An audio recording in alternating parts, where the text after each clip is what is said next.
When medical teams execute a flawless intervention, the operation looks like this: complex, interlocking gears turning smoothly.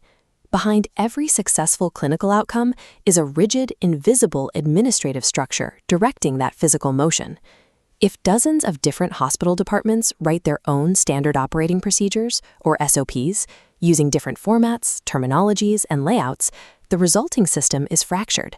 Medical teams cannot cross-reference critical protocols in real time when the documents speak different languages. Kampong Chhnang Provincial Hospital solves this fragmentation with a single governing document, the Master S.O.P. VO3, designated by the code LM-001. LM-001 is the definitive blueprint. It strictly dictates how every other procedure inside the hospital is conceptualized, drafted, approved, and eventually destroyed. This framework enforces two absolute rules across all departments: uncompromising structural uniformity and strict document lifecycle management. This mandate applies directly to every civil servant and staff member within the hospital who writes, reviews, or authorizes protocols. An SOP represents the structural integrity of patient safety. LM-001 is the exact calibration tool that keeps that structure intact. The life cycle of a standard begins before a single clinical rule is written.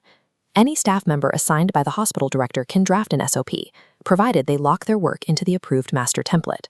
This animated diagram maps the absolute physical constraints of that template. Every SOP must be formatted exactly on standard A4 paper. For the Khmer language, the typography is mandatory.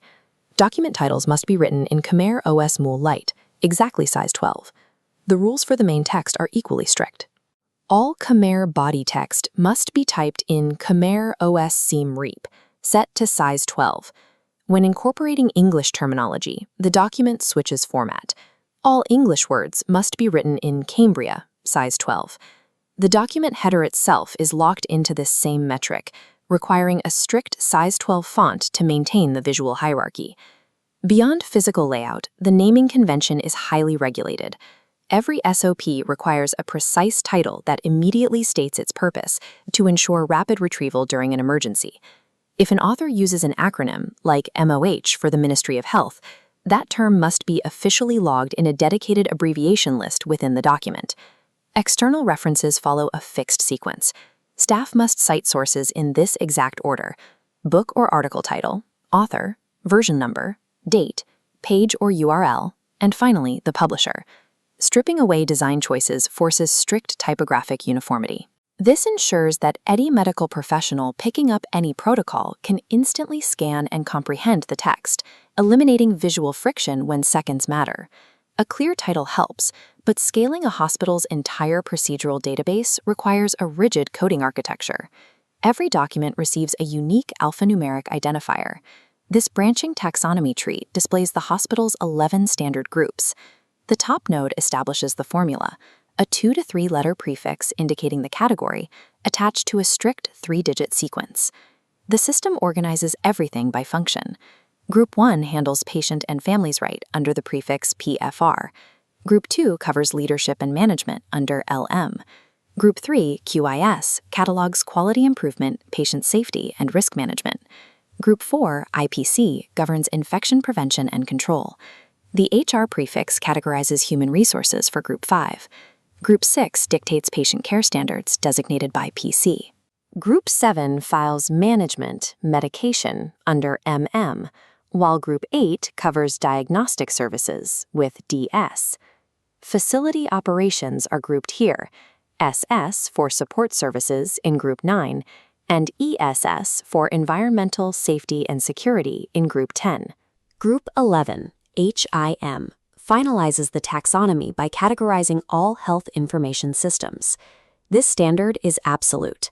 Legacy departments, like the laboratory, which operate using pre-existing master SOPs, are strictly required to align their structures to comply with this authorized framework. Applying a logical, rigid taxonomy across 11 distinct categories transforms a chaotic pile of isolated documents into a highly accessible, instantly navigable institutional database. Once created and categorized, documents must evolve as medical science advances. This life cycle is tracked via the version code, which always begins at V01. This logic flowchart dictates the review outcome. If an audit determines an SOP requires adjustments, the version number strictly advances, moving from V01 to V02. If the review confirms the SOP remains completely accurate, the version number stays V01. However, the date of review, along with the names and roles of the reviewers on page 1, must be updated to prove the audit occurred. To maintain a clear forensic trail, all reviews and modifications must be logged on an attached amendment page. While reviews are scheduled, immediate updates are mandatory if the national level issues new technical or formatting directives. Standard operating procedures carry an expiration timer. By rule, they must undergo a complete review every 2 years. Larger compilations run on a secondary timer. Master S.O.P books require a thorough review every 4 years. Enforcing these forced review cycles ensures that hospital standards function as living, adapting documents, preventing critical rules from degrading into irrelevance over time. When an SOP is approved by the hospital director or deputy, the original master copy is locked away securely in the technical office. This master copy is filed in a specifically labeled binder, tracked entirely through the master file index posted directly on the cabinet. Distribution is strictly controlled. Only physical copies bearing an official control stamp are valid for use in the wards. Any unstamped copy found in the hospital is invalid. This split-screen layout illustrates the highest risk phase of document management: obsolescence. When a new version is authorized, the old version becomes an immediate liability. The original obsolete copy is pulled from the active binder, stamped with a heavy red mark to stop its use, and legally quarantined for exactly 5 years. The protocol for distributed copies is aggressive. Every single physical copy on the hospital floor must be hunted down, collected, and physically burned under the director's direct permission. This eradication process is not left to chance. The physical destruction of the documents must be formally logged in the master file index. Ruthlessly destroying old procedures prevents clinical teams from accidentally following outdated medical advice. An obsolete document left on a ward is a direct threat to patient safety. This continuous circular diagram illustrates the entire journey of LM001 as a closed-loop system. The standard is created, approved, distributed, the obsolete versions are destroyed, and the new version enters review. Strict SOP management functions as the central nervous system of the hospital's entire risk management strategy. Adhering to the rules of LM001 guarantees that a nurse in the emergency room and a technician in the laboratory are operating from the exact same playbook at the exact same time. A hospital cannot achieve clinical excellence without total administrative precision backing every procedure. At Kampong Chhnang Provincial Hospital, the commitment to institutional quality begins directly with the uncompromising standards set within its Master S.O.P.